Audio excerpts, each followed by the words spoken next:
Mga pagbasa ng mga salita ng makapangyarihang Diyos. Paglalantad sa mga Antikristo. Ika-4 na ekskursus. Pagbubuod sa karakter ng mga Antikristo at sa kanilang disposisyong diwa. Unang bahagi. B. Lihim na mapanira at malupit. Maliban sa palagiang pagsisinungaling, ano pa ang ibang mga pagpapamalas ng mga Antikristo? Kakatapos lang nating magbahaginan tungkol sa mahahalagang katangian ng kabaitan at sinseridad sa normal na pagkatao. At napakalinaw na ganap na wala sa mga Antikristo ang mga katangiang ito.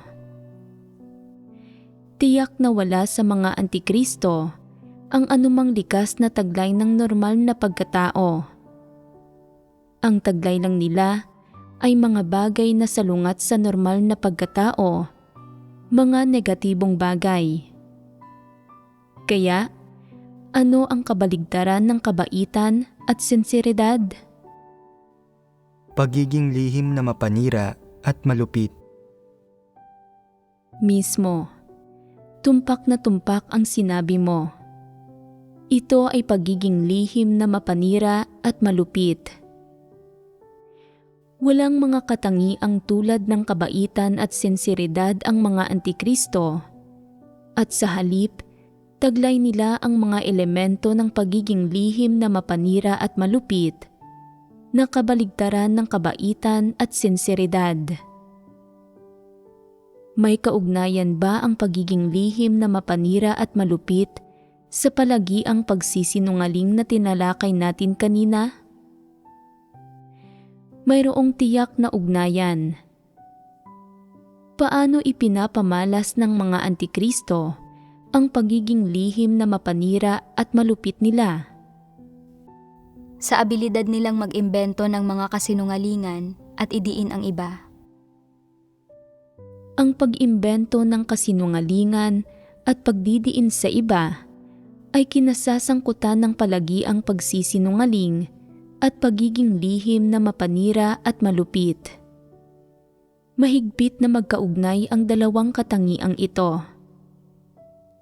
Halimbawa, kung gumawa sila ng kasamaan at ayaw nilang managot dito, lumilikha sila ng huwad na anyo, nagsisinungaling at pinapaniwala nila ang mga tao na iba ang gumawa nito, hindi sila. Ipinapasa nila ang sisi sa iba at ipinapapasan sa iba ang mga kahihinatnan. Hindi lang ito buktot at ubod ng sama, kundi higit pa itong lihim na mapanira at malupit. Ano ang iba pang pagpapamalas ng pagiging lihim na mapanira at malupit ng mga Antikristo? Kaya nilang pahirapan, atakihin at gantihan ang mga tao. Kalupitan ang magawang pahirapan ang mga tao. Sino man ang maging banta sa kanilang katayuan, reputasyon o katanyagan, o sino mang hindi nila pinapaboran, gagawin nila ang lahat para atakihin at gantihan ang mga ito. Minsan, pwede pa nilang gamitin ang iba para manakit ng mga tao. Ito ay pagiging lihim na mapanira at malupit. Sa madaling salita, ang pariralang lihim na mapanira at malupit ay nagpapahiwatig na partikular na mapaminsala ang mga Antikristo. Hindi batay sa konsensya ang paraan nila ng pakikitungo at pakikisalamuha sa mga tao, at hindi sila magkakasundo na namumuhay ng may pagkakapantay-pantay kasama ang iba. Sa halip, sa bawat pagkakataon ay sinusubukan nilang samantalahin, kontrolin at manipulahin ang iba para sa sarili nilang gamit. Hindi normal o tuwiran ang paraan ng pakikitungo ng mga antikristo sa iba. Sa halip, gumagamit sila ng ilang gawi at pamamaraan para ilihis ang mga tao. Samantalahin sila at gawin silang sandata ng di halata nang hindi nila namamalayan. Sa pakikitungo ng mga antikristo sa sinuman, mukha man itong maganda o masama sa panlabas, walang kahit kaunting sinseridad dito. Dumalapit sila sa mga tao na sa tingin nila ay kapaki-pakinabang at dumidistansya sila sa mga taong itinuturing nilang walang silbi. Hindi sila pinapansin ng mga antikristo. Kahit sa mga individual na medyo totoo o vulnerable, nag-iisip sila ng mga paraan para gumamit ng iba't ibang gawi at pamamaraan para ilihis at bitagin ang mga tao. Ginagawang kapaki-pakinabang ang mga ito para sa kanilang sarili. Pero kapag mahina, nahihirapan, o nangangailangan ng tulong ang mga tao, ang mga antikristo ay nagbubulag-bulagan at walang malasakit sa kanila. Hindi sila kailanman nagpapakita ng pagmamahal o nag-aalok ng tulong sa mga gayong tao. Sa kabaligtaran, may hilig pa silang mang-api, manlihis, at mag-isip ng mga paraan para lalo pang samantalahin ang mga tao. Kung hindi masamantala ng mga antikristo ang mga tao, isinasantabi nila ang mga ito at hindi sila nagpapakita ng pagmamahal o simpatiya para sa mga ito. Mayroon bang anumang bahid ng kabaitan dito? Hindi ba't isa itong pagpapamalas ng pagiging mapaminsala? Ang pamamaraan at pilosopiya ng pakikisalamuhan ng mga antikristo sa mga tao ay ang paggamit ng mga pakana at estratehiya para samantalahin at lansihin ang mga tao. Para hindi sila makilatis ng mga tao, bagkus ay maging handa ang mga ito na magpaalipin sa mga antikristo at palaging sumunod sa kanilang kagustuhan. Pwede nilang apihin at pahirapan ang mga taong nakakakilatis sa kanila at hindi na nila masamantala. Pwede pa nilang kaswal na isisi ang kasalanan sa mga taong ito na nagiging dahilan para talikuran ng mga kapatid ang mga ito at pagkatapos ay pinapatalsik o pinapaalis ang mga ito ng mga antikristo. Sa madaling salita, lihim na mapanira at malupit ang mga antikristo, lubos na walang kabaitan at sinseridad.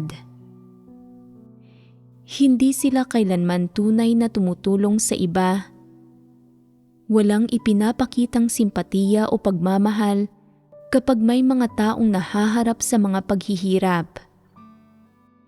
Sa mga pakikisalamuhan nila, nagpapakana sila para sa sarili nilang benepisyo at kapakinabangan. Sino man ang lumapit sa kanila o humingi ng tulong sa oras ng kagipitan, lagi silang nagkakalkula tungkol sa taong iyon. Iniisip nila sa kanilang puso, kung tutulungan ko ang taong ito, ano ang mapapakinabangan ko sa hinaharap mula sa kanya? Matutulungan ba nila ako? Magagamit ko ba sila? Ano ba ang mapapala ko sa kanila? Hindi ba't makasarili at ubod ng sama na palagi silang nag-iisip tungkol sa mga bagay na ito? Sa mga halalan sa iglesia, anong mga pamamaraan ang gagamitin ng mga antikristo?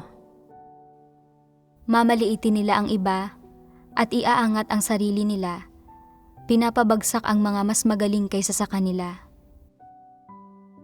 Ang pagmamaliit sa iba at pag-aangat sa sarili ay pagiging lihim na mapanira at malupit din.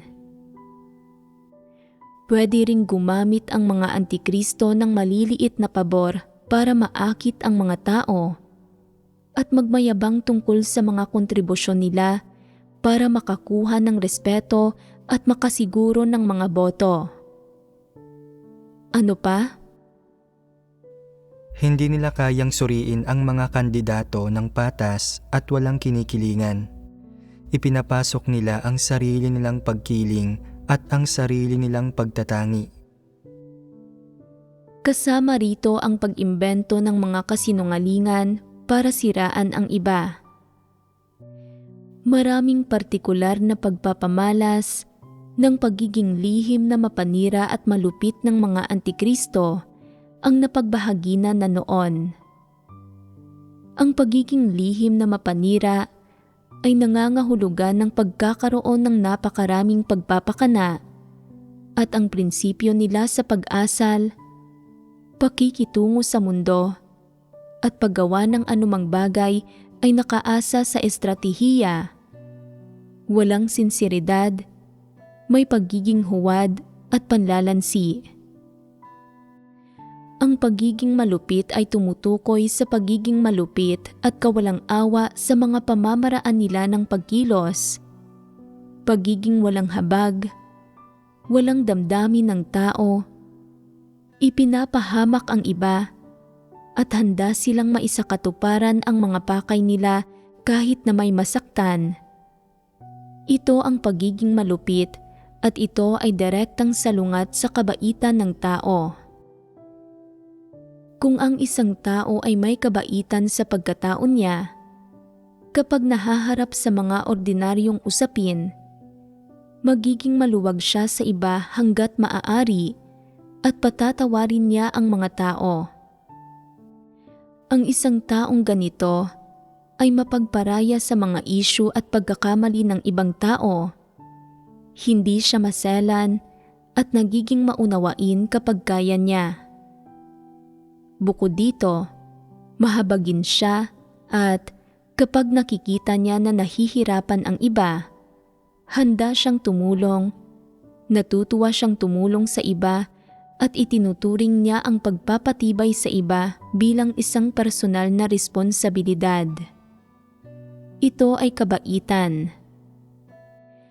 Mayroon bang ganitong katangian ang mga antikristo? Naniniwala sila, kung nahihirapan ka at tinulungan kita, may kapalit iyon. Kung bibigyan kita ng mga pakinabang, ano ang mapapalako mula rito? Kung makikisimpatya ako sa iyo, sino ang makikisimpatya sa akin? Kung tutulungan kita, maaalala mo ba ang kabaitan ko? Kung hinihiling mong isakripisyo ko ang sarili ko para tulungan ka, nananaginip ka lang. Ano bang relasyon natin? Anong pakinabang ang maibibigay mo sa akin? Natulungan mo na ba ako dati? Sino ka ba? Karapat-dapat ka bang tulungan? Kung anak ka ng hari o anak ka ng mayamang tao, baka magdulot ng kaluwalhatian o pakinabang sa akin ang pagtulong sa iyo.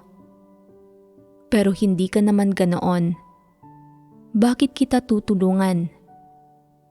Ano ang makukuha kong mga pakinabang sa pagtulong sa iyo? Ganito sila mag-isip kapag nakikita nila ang isang taong nahihirapan, mahina o nangangailangan ng tulong. Pagiging mabait ba ito?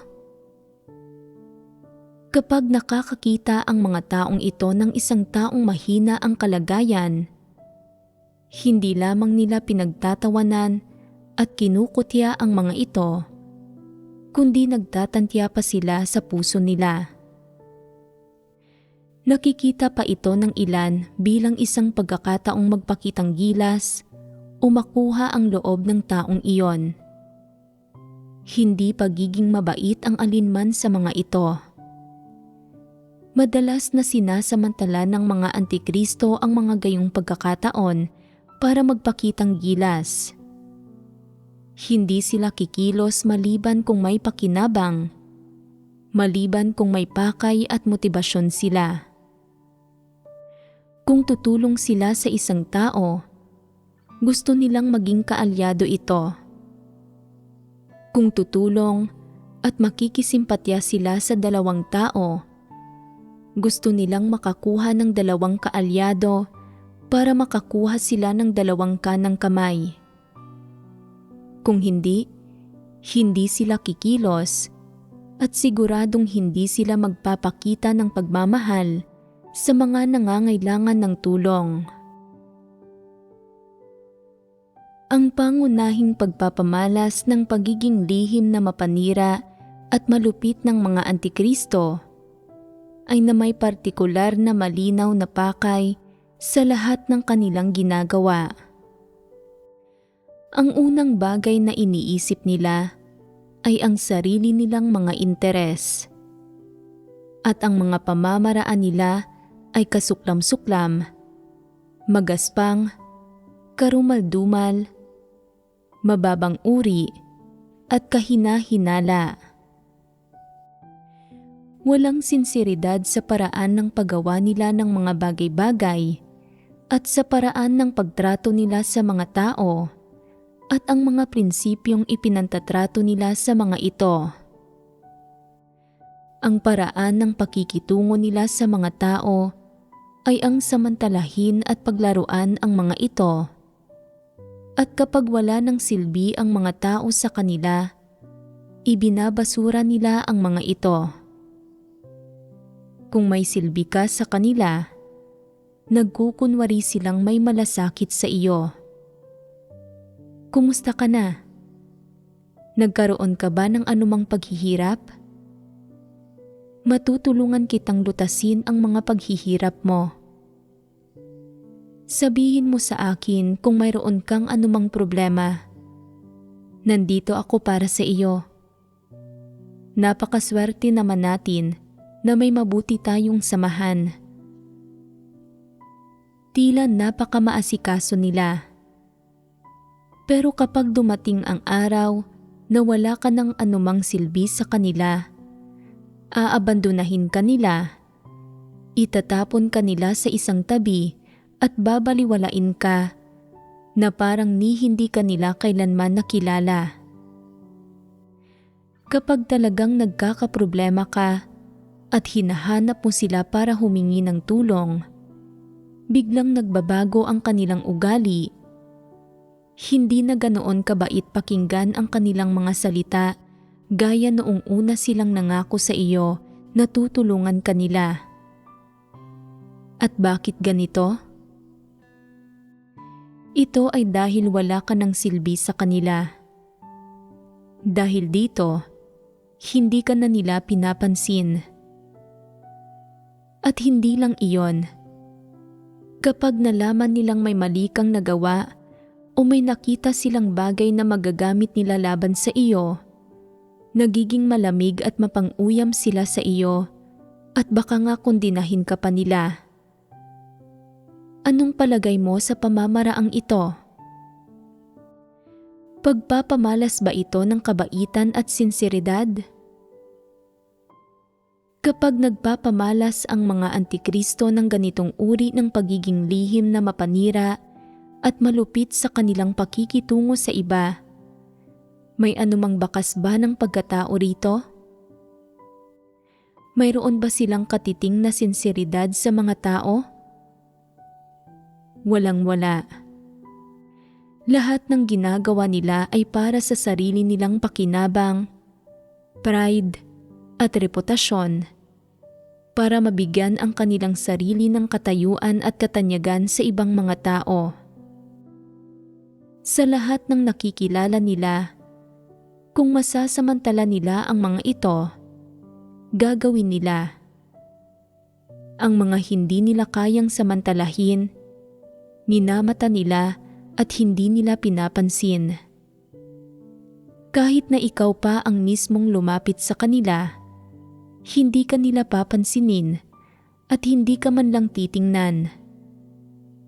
Pero kapag dumating ang araw na kailangan ka na nila, biglang nagbabago ang kanilang pakikitungo sa iyo at nagiging napakamaasikaso at napakamagiliw nila na ikinalilito mo. Bakit nagbago ang pakikitungo nila sa iyo? Dahil may silbi ka na sa kanila ngayon. Tama iyon. Nang makita nilang may silbi ka, nagbabago ang kanilang pakikitungo. May mga gayong tao ba sa paligid ninyo? Kapag nakikisalamuha ang mga taong ito sa iba, hindi agad halatang may ginagawa silang halatang masama. Sa pang-araw-araw nilang mga ekspresyon, pananalita at asal, tila wala ring anumang halatang issue. Gayunpaman, kung pagmamasdan mong mabuti kung paano sila nakikisalamuha sa mga tao, lalo na kung paano sila nakikisalamuha sa pinakamalalapit sa kanila at mga pinakamamahal nila, kung makikita mo kung paano nila sinasamantala at kung paano nila tinatrato ang iba pagkatapos, kung gayon, sa pamamagitan nito ay makikita mo ang mga intensyon, saloobin at pamamaraan ng mga antikristo sa mga pakikisalamuha nila sa iba. Lahat sila ay naghahanap lang ng pansariling kapakinabangan, namumuhay ayon sa pilosopiya ni Satanas at walang anumang normal na pagkatao. Nagtataglay ang mga antikristo sa pagkatao nila ng mga katangiang tulad ng pagiging lihim na mapanira at malupit. Pwede ba nilang makasundo ang mga taong matapat, mabait at sinsero sa pakikitungo nila sa mga tao at mga bagay? Gusto ba nilang mapalapit sa mga gayong tao? Paano nila tinitingnan ang mga taong ito? Sinasabi nila, pawang malalaking hangal ang mga taong ito at napakadirekta ng pananalita nila. Dapat kang mag-isip ng mabuti bago magsalita. Bakit ka nagsasalita ng napakamatapat? Bakit palaging napakasimple ng pananalita mo? Nakakaawang hangal ang mga taong ito para sa mga antikristo at hinahamak sila ng mga antikristo. Kapag nakakakita ang mga taong ito ng isang taong mabait at pinapakitunguhan ang mga tao ng sinsero, taus-pusong tinutulungan ng mga taong ito ang taong iyon kapag nahihirapan at nangangailangan ng tulong, at umaasa ang mga taong ito sa ikabubuti ng taong iyon at nais nilang bigyan ng mga benepisyo, tulong at pagpapatibay. Ang tingin ng mga antikristo sa mga taong ito ay hangal at mangmang. Hindi naniniwala ang mga antikristo na ang mga positibong elementong ito ng pagkatao ay mabubuti o magagandang bagay na dapat taglayin ng mga tao. Sa halip, sa puso nila, nararamdaman nila ang pagkamuhi, pagkasuklam, at paghamak sa mga katangiang ito na mahalaga sa normal na pagkatao. Tinatawag nilang hangal ang matatapat na tao. Ganoon din ang tawag nila sa mababait na tao at lalo na sa mga sinserong tao. Ang mga nananampalataya sa Diyos ng may relatibong pagkamatapat at gumagawa ng mga tungkulin nila ng may relatibong pagkamatapat, na may mabuting puso at hindi kailanman nananakit o namiminsala ng ibang tao, na nagmamahal at nakikisimpatya sa iba, na kayang talikuran ang sarili nilang mga pakinabang at malampasan ang sarili nilang mga suliranin para tumulong sa iba, na nakakaramdam ng pasanin at pananagutan kapag nakikita ang mga mahina at nangangailangan ng tulong. Nagkikimkim ng higit pang paghamak ang mga antikristo sa mga taong ito sa kaibuturan nila. Tungkol naman sa mga taong may medyo sinsero na pananalig sa Diyos, na mayroong may takot sa Diyos na puso, na tumatanggap sa pagsisiyasat ng Diyos sa lahat ng bagay, na kayang gampanan ang mga tungkulin nila ng may sinseridad, katapatan at pananagutan, at ang mga humaharap sa mga tungkulin nila ng may sinserong saloobin. Hinahamak at kinamumuhian ng mga antikristo sa kaibuturan nila ang mga gayong individual. Halatang iniiwasan at nilalayuan nila ang mga ito sa panlabas. Sa mata ng mga antikristo, hindi talaga positibo ang lahat ng positibong elementong ito na mahalaga sa normal na pagkatao. Hindi karapat-dapat na purihin o iangat ang mga ito. Sa halip, naniniwala ang mga antikristo na kahanga-hanga ang sarili nilang mga pakana, estratehiya, panloob na pamamaraan ng pakikitungo sa mga tao at kalupitan. Sa lahat ng oras, anuman ang ginagawa nila, pinag-iisipan at pinipino nila ang kanilang mga pamamaraan at pakana sa isipan nila. Hindi alintana ang laki ng usapin, naniniwala silang mahalaga at kinakailangang kumilos sa ganitong paraan. Kung hindi, magdudulot ito ng mga kawalan at pinsala sa reputasyon nila. Dahil umiiral ang mga elementong ito sa pagkatao ng mga antikristo, kaya ba nilang tanggapin ang katotohanan? Maisasagawa ba nila ang katotohanan? Talagang hindi.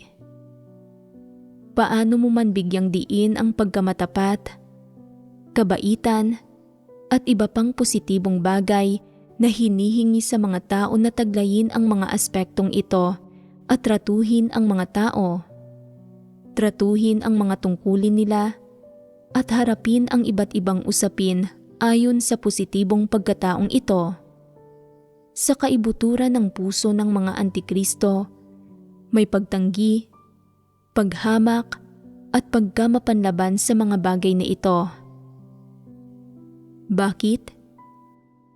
Dahil ganap na wala ng mga gayong positibong bagay ang mga antikristo.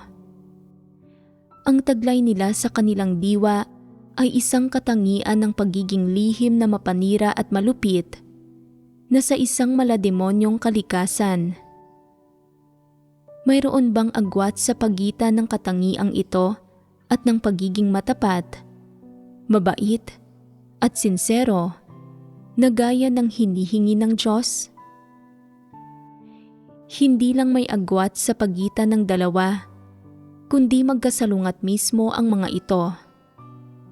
Dalawang katangiang magkaibang-magkaiba ang kalikasan. Mayroon bang kahit alinman sa mga pagpapamalas at pagbubunyag ng pagiging lihim na mapanira at malupit ng mga antikristo na umaayon sa normal na pagkatao? Umaayon ba ito sa katotohanan? Tiyak na hindi. Mga plano at pakana ni Satanas ang lahat ng ito. Ang kalikasang ipinapamalas sa mga plano at pakana ni Satanas ay mismong pagiging lihim na mapanira at malupit. Mga elementong hindi dapat umiiral sa normal na pagkatao gaya ng hinihingi ng Diyos. Batay sa iba't ibang pagpapamalas ng pagiging lihim na mapanira at malupit na napagbahagi na, isaalang-alang kung may mga tao sa paligid ninyo na may gayong pagkatao.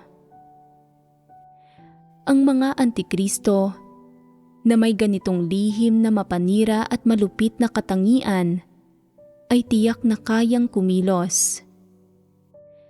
Ang mga kilos nila ay makikita, maririnig, at maaabot ng iba. Kung maaabot ang mga ito, dapat maramdaman ng mga tao ang mga ito at magawa nilang makilala at makilatis ang mga gayong individual. Ang lihim na mapanira at malupit na karakter ng mga antikristo ay dapat na isang pangkaraniwan at halatang pagpapamalas.